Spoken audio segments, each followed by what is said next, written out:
Would you like to get paid when you cook for strangers?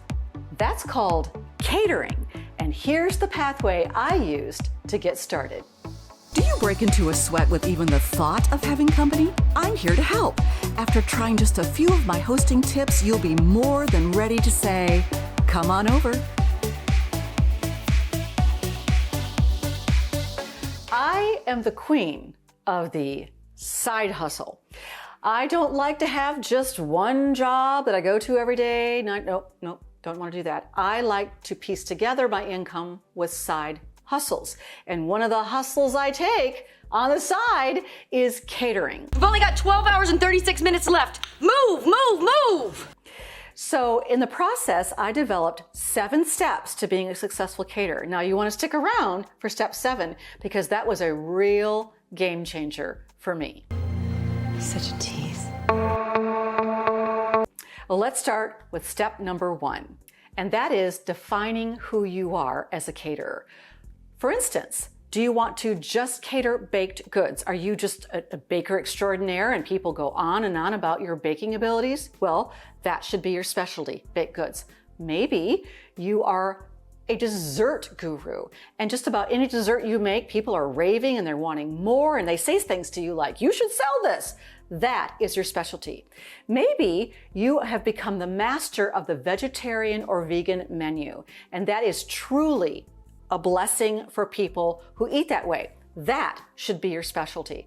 Maybe you want to do the full meal like I do. I actually have a catering buddy, Sheila, shout out to Sheila, and together we cater 3 and 4 course meals. We do the entire thing. That's not how you want to start, but you may think you're moving towards that, and that is perfectly fine. So figure out who you are, who you want to be. Are you a salad person? Are you a soup person? What is your specialty? And start there. It's always best to start at the beginning. Step 2, choose a few recipes in your specialty and shop for ingredients to find out exactly what it costs to make that dish. You will be either pleasantly surprised or totally shocked what it really costs, because a lot of these ingredients you may just have on hand in your pantry. So if you're going to cook for a party or for a lot of people, you need to know what those ingredients actually cost. Critical step. It's the next step, Nick. You have the courage to take it.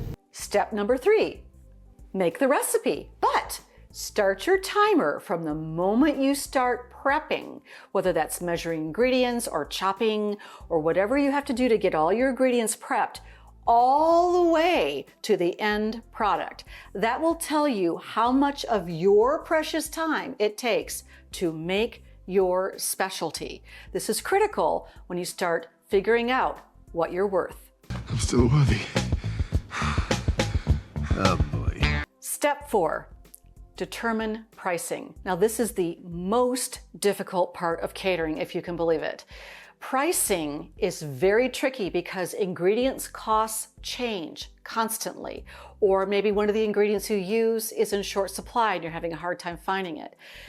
But the best way to do it is to decide, again, what kind of caterer you want to be. Are you the kind that makes the food and then just drops it off to a party and the party goes on without you? Or are you the kind of caterer who works in the party, meaning that you're taking food items that are either semi-completed or completed, or sometimes you have to assemble them there if it has to come out hot?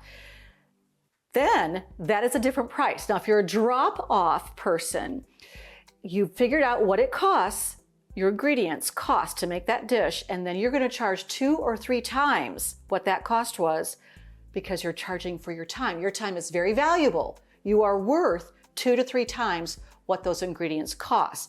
Now, this may depend on what area of the country you live in. Also, here in Nashville, I can get away with charging that because people are happy to pay that. They are happy to pay for something delicious being delivered to them. But most of the work we do is in the client's house. When you're that kind of caterer, it's a much bigger deal. You are prepping everything. You are prepping the site, You are prepping your food. You are then placing the food. You may be serving the food. You are removing dishes. You are washing dishes. You are storing leftovers. You are cleaning up. You are leaving the house in the exact same condition as it was when you arrived, possibly better. That is a different price. You're pricing the food, and then you're pricing your time to work the party. The two of us charge $100 an hour to work that party, and people pay it. I had one client say to me, that is the most valuable part of your service, is that I don't have to do this. I can enjoy the party while you're doing the work. And we love to do the work because when we're there doing the work, we get instant feedback on the plate that comes back. So if a plate comes back and everything is eaten, we know that everything out there was delicious, especially if we plated it ourselves. If it's a buffet, it's different. They'll take what they want, but you can see what comes back on that plate and what isn't liked or what isn't appreciated. And at that point, you can start dissecting the recipe. What didn't they like? Are all of the nuts pushed to the side because people are eating nuts? Things like that. Are the onions picked out because people are eating onions? You can get a lot of information from that. If you drop it off, your host can tell you what was a big hit, but you may not get that kind of detailed information. Boy, these are really bad details. Step number 5, start small. And by small, I mean very small. It could be a garden party, a birthday party, a small dinner party anniversary, a book club, something small, and you can ask a friend to let you cater this party. So you are going to cater that party at cost, meaning the friend is going to pay you just for the cost of the food, not your time, none of that, just the cost of the food. And then you're going to go to the party and you're either going to deliver it and then get feedback, or you're going to work the party for free and get the feedback right then. That way you can find out what your strengths and weaknesses are. If you decide, I do not want to work the party, I'm on my feet too much, it's not for me, that's how you find out. But if you really enjoy that interaction with the guests and the interaction with the host, you might decide, I love this. But you might also decide, I can't do this by myself. I need a second person to help me. So starting small with a limited menu and limited time can give you all the feedback you need to help you decide what kind of caterer you really want to be. I wanna be the very best. Step number 6, have a party checklist ready to review with the host. So if you're just dropping off food, you'll want to know things like, do I need to bring it in a to-go container and then you're going to put it in your own dishes? Or it might be, would you like to give me your dishes? I will prepare the food in it and then I'm just dropping the whole thing off. It might be, where do I need to deliver to? Do I come to the front door, the back door? There's all types of logistical stuff you need to clear with the host long before the party ever happens. Michael should have asked the party planning committee first. He's not supposed to just spring things on us out of nowhere. And finally, step number 7, and this is critical.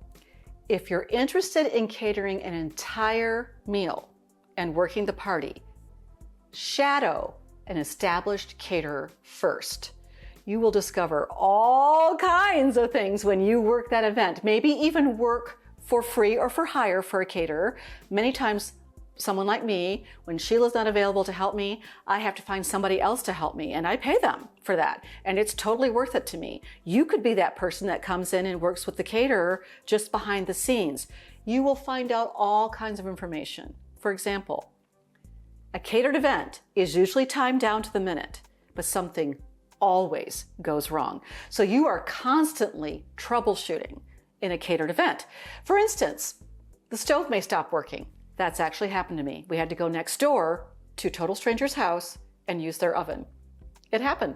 It was successful. You could run out of ice and you have to send somebody to go get ice. You could be that person, runs out and gets ice.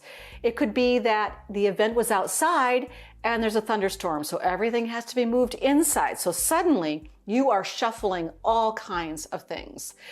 You may have dogs and children running through the house, interrupting, get underfoot, and so you have to somehow manage that. I mean, I cannot describe to you the number of things that have gone wrong. And we also have horror stories of things that have gone wrong, which I'm not sharing with you, but if you cater enough, you will have your own horror stories that you can sit around and laugh with other caterers. So, do you want to side hustle with food and make people happy? Then catering may be for you, but you will need to start with some established steps to get to the point where this is something you definitely want to do. Good luck. Well, let's start with step number 1, which I have totally forgotten. Step 2. I already forgot what step 2 is. Critical step. Also critical, this piece of hair that keeps getting in my eye.